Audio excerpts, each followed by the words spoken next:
Isaiah chapter 41, the helper of Israel. Be silent before me, you islands. Let the nations renew their strength. Let them come forward and speak. Let us meet together at the place of judgment. Who has stirred up one from the east, calling him in righteousness to his service? He hands nations over to him and subdues kings before him. He turns them to dust with his sword, to windblown chaff with his bow. He pursues them and moves on unscathed, by a path his feet have not traveled before. Who has done this and carried it through, calling forth the generations from the beginning? I, the Lord, with the first of them and with the last, I am he.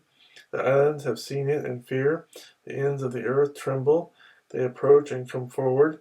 Each helps the other and says to his brother, Be strong. The craftsman encourages the goldsmith, and he who smooths with a hammer spurs on him who strikes the anvil. He says of the welding, It is good. He nails down the idol so it will not topple.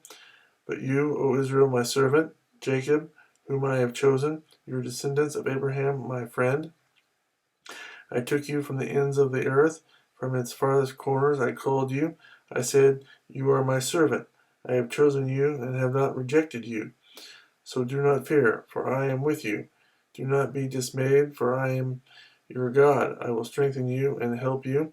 I will uphold you with my righteous right hand. All who rage against you will surely be ashamed and disgraced.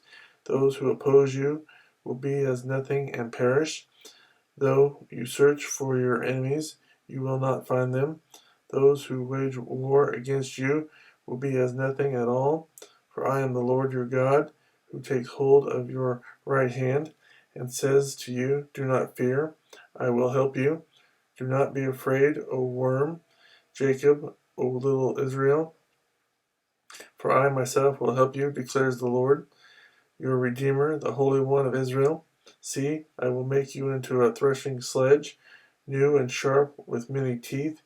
You will thresh the mountains and crush them, and reduce the hills to chaff. You will winnow them, the wind will pick them up, and a gale will blow them away. But you will rejoice in the Lord, and glory in the Holy One of Israel. The poor and needy search for water, but there is none. Their tongues are parched with thirst. But I, the Lord, will answer them.